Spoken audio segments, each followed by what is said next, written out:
किसान साथियों, आज की वीडियो में हम जानेंगे गेहूं की फसल में एनपीके 05234 का इस्तेमाल हमें कब करना चाहिए। इसके इस्तेमाल से हमें क्या फ़ायदा मिलता है, कितनी मात्रा में किस समय देने से सबसे अच्छा लाभ हमें मिल सकता है, क्योंकि बहुत सारे किसान भाई सही समय सही मात्रा के बारे में नहीं जानते हैं। आज की वीडियो में हम ये भी बताएंगे कि एनपीके 05234 के साथ में हमें क्या देना है जिससे हमें इसका जो लाभ है ज़्यादा मिल सके। सही मात्रा सही समय पैदावार बढ़ाने के कुछ तरीके भी आज की वीडियो में हम आपको बताएंगे।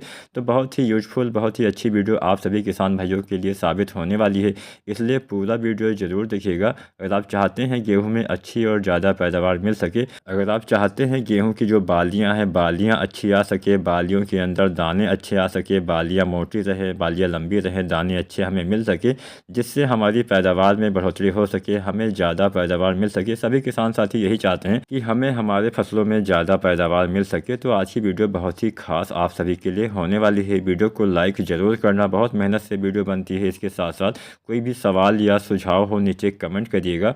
और अगर आप चैनल पर नए हैं या पुराने हैं लेकिन अभी तक सब्सक्राइब नहीं किया है, तो सबसे पहले SRJ खेती चैनल को सब्सक्राइब करके बेल आइकन दबाना मत भूलिएगा। चलिए जानते हैं, सबसे पहले जानते हैं एनपीके 05234 के बारे में। उसके बाद में जानेंगे कब कितनी मात्रा में डालना है। उसके बाद में जानेंगे हमें और क्या क्या डालना होता है। तो एनपीके जो आता है 05234, इसमें 52% फास्फोरस होता है और 34% पोटेशियम होता है। इसमें नाइट्रोजन नहीं पाया जाता है।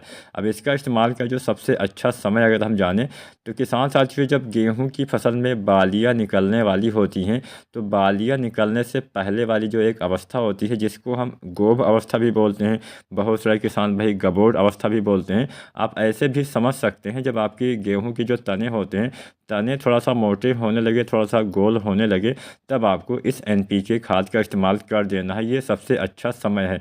मतलब जो बालियां बननी जब शुरुआत हो जाती है तभी आपको इसका इस्तेमाल करना है, जिससे बालियां काफ़ी अच्छी बनती हैं, बालियों की साइज़ काफ़ी अच्छी आती है, बालियों में दानों की संख्या में वृद्धि करता है ये एनपीके, और बहुत सारे कार्य करता है जो मैं आगे आपको बता देता हूँ।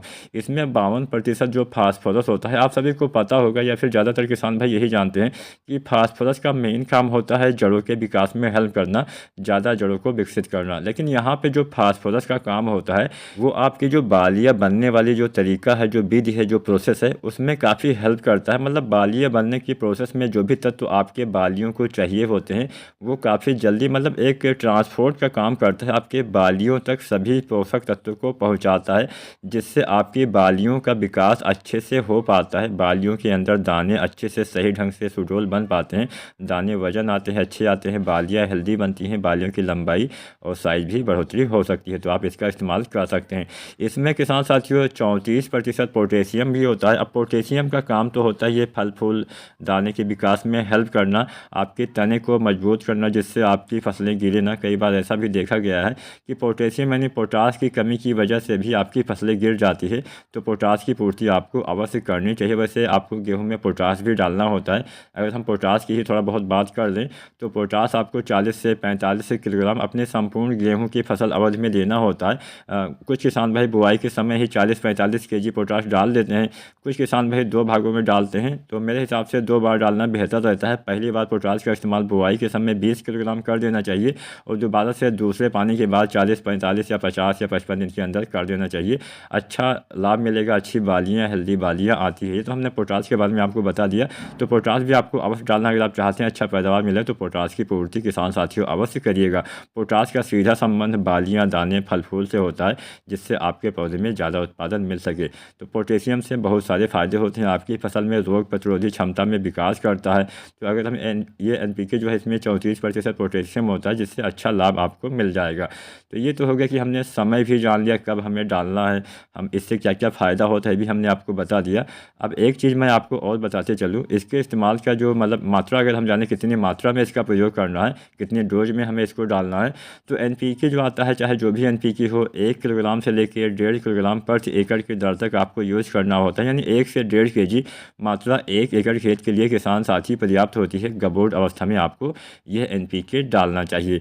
अब हम थोड़ा बहुत और चर्चा कर लेते हैं कि इसके अलावा हमें इसके साथ में इस समय क्या देना चाहिए, जिससे हमारी बालियाँ अच्छी आ सकें, दाने अच्छे आ सकें, हमें अच्छा ज़्यादा उत्पादन किसान भाइयों मिल सके। क्योंकि यही आखिरी समय होता है, गबोड़ अवस्था के बाद ऐसा कोई समय तो बचता है नहीं कि हाँ हम उस समय कुछ डाल देंगे हमें ज़्यादा पैदावार, अच्छी बालियाँ, अच्छे दाने मिल जाएंगे। तो इसी अवस्था में जो भी आपको करना होता है, मतलब अंतिम तरीका आप मान सकते हैं पैदावार बढ़ाने का, इसी अवस्था में आपको करना होता है। तो दूसरी चीज़ यहाँ पे आपको डालनी है बोरोन। बोरोन के इस्तेमाल से इस अवस्था में सबसे ज़्यादा लाभ देखा गया है, सबसे ज़्यादा लाभ इसी अवस्था में बोरोन खाद का आपको मिलने वाला है। क्या क्या लाभ मिलता है ये भी हम थोड़ा बहुत चर्चा करेंगे, साथ में ये भी बताएंगे कितनी मात्रा में कब कब डालना चाहिए। वैसे आप बोरोन को तो कभी भी डाल सकते हैं गेहूँ की फसल में, लेकिन कुछ समय ऐसा होता है जिस समय डालने से सबसे ज़्यादा लाभ मिलता है, जैसे 05234 गबोट अवस्था में हम डालते हैं। उसी तरह से बोरोन को भी गबोट अवस्था में ही इस्तेमाल करना चाहिए, बालियाँ निकालने से पहले उपयोग में लाना चाहिए, क्योंकि बालियाँ निकलने के बाद एक प्रक्रिया होती है जिसको हम बोलते हैं परागण प्रक्रिया। अब परागण मतलब पोलिनेशन होता है, मतलब जो मेल फीमेल जो फ्लावर्स आते हैं उससे दाने का बीज का विकास हो पाता है। अगर मेल फीमेल फ्लावर्स ही नहीं आएंगे, अच्छे से परागण नहीं होगा, तो आपके पौधे में बीज का विकास नहीं हो पाएगा, बीज यानी दाने नहीं बन पाएंगे, दाने का भराव नहीं हो पाएगा। बहुत सारा काम यहाँ पे बोरोन करता है। बोरोन आपकी पराग नली का निर्माण करता है, जिससे बीज दाने बाद में अच्छे से आ पाते हैं। पराग नली का निर्माण करता है, इसके साथ साथ पोलिनेशन में हेल्प करता है, परागण प्रक्रिया में हेल्प करता है। मेल फीमेल फ्लावर्स जो होते हैं उसको काफ़ी तंदुरुस्त रखता है, उसमें काफ़ी अच्छी प्रक्रिया लाता है। इसके साथ साथ जो भी आपके मिट्टी में तत्व होते हैं, मतलब मिट्टी में जो भी आप यूरिया अभी तक डाले हैं, पोटाश डाले हैं, NPK डाले हैं, कुछ भी आप डालें हैं उसको पौधे के, इसके साथ साथ जो पानी भी आप डालते हैं उसको पौधे के सभी अंगों तक पहुंचाने का कार्य बोरोन का होता है, क्योंकि इस समय सबसे ज़्यादा काम आपके पौधे करते हैं दाने के विकास में, बालियों के निर्माण में। तो इस समय यह प्रक्रिया काफ़ी महत्वपूर्ण हो जाती है। जब बोरोन अच्छे से सभी तत्वों को आपके बालियों तक पहुँचाएगा तभी आपकी बालियों का विकास सही ढंग से सुचारू रूप से हो पाएगा। तो बोरोन का इस्तेमाल किसान साथियों आपको गेहूं की इस अवस्था में, गबोट अवस्था में, जब आप NPK 05234 डालते हैं, इस अवस्था में किसान साथी अवश्य करना है। और बोरोन जो आता है 20% वाला, इसका यूज करना है। 20% वाले बोरोन की आपको लगभग 100 ग्राम मात्रा यूज करनी है, इससे ज़्यादा इस्तेमाल मत करिएगा। ज़्यादा मात्रा में बहुत सारे किसान भाई यूज कर देते हैं, बाद में नुकसान हो जाता है। तो अधिक मात्रा में बोरोन कभी भी आपको नहीं डालना है, चाहे जो भी फसल हो। तो बोरोन 100 ग्राम 20% वाला डालना है। दूसरी चीज़ आपको बोरोन डालना है। अब बात कर लेते हैं तीसरी चीज़। तीसरी चीज़ इस अवस्था में आपको डालनी है सागरिका।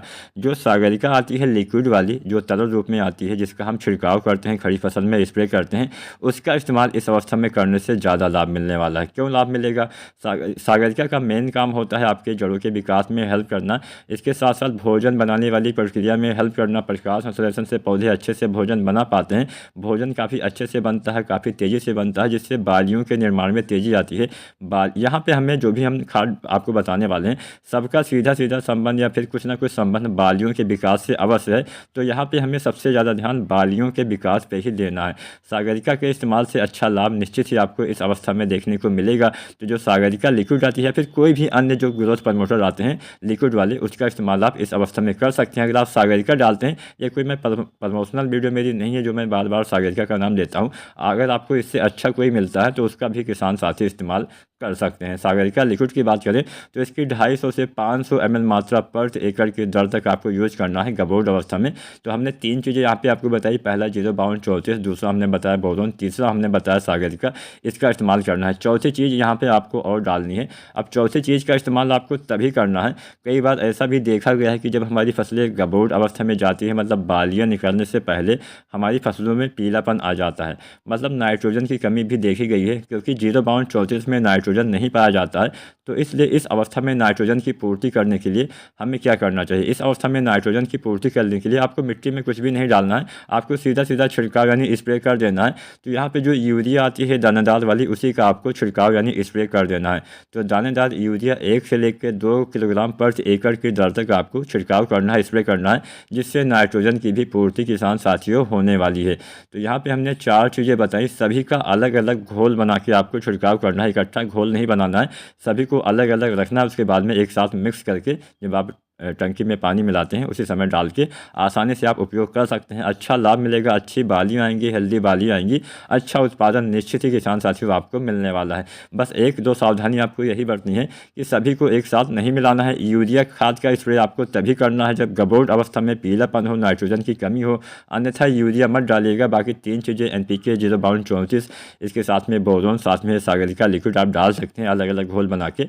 लेकिन अगर आपके खेत में नाइट्रोजन की कमी हो, पत्तों में पीला पीलापन हो तब आप यूरिया का भी छिड़काव 1 से 2 किलोग्राम प्रति एकड़ की दर तक कर सकते हैं। दूसरी सावधानी ये बरतना है कि जब भी आप इन खादों का इस्तेमाल करें, खेत में नमी आवश्यक है। खेत में नमी रहेगी तभी ये सारी चीज़ें अच्छे से काम करेंगी। और गबोड़ अवस्था से लेके मतलब जब से बालियाँ बनना स्टार्ट होती हैं, इस अवस्था से लेके जब तक दाने का भराव सही रूप से नहीं हो पाता है, तब तक पानी पे विशेष ध्यान रखिएगा। नमी की कमी नहीं होनी चाहिए, अन्यथा कुछ भी आप डाल देंगे अच्छा लाभ उसका नहीं मिल पाएगा। दाने पतले कमज़ोर रह जाएंगे। उम्मीद करते हैं आज की जानकारी, आज की वीडियो आपको पसंद आई होगी। फिर भी कोई सवाल या सुझाव हो नीचे कमेंट करिएगा। चैनल को अगर अभी तक सब्सक्राइब नहीं किया है तो प्लीज़ सब्सक्राइब जरूर करें।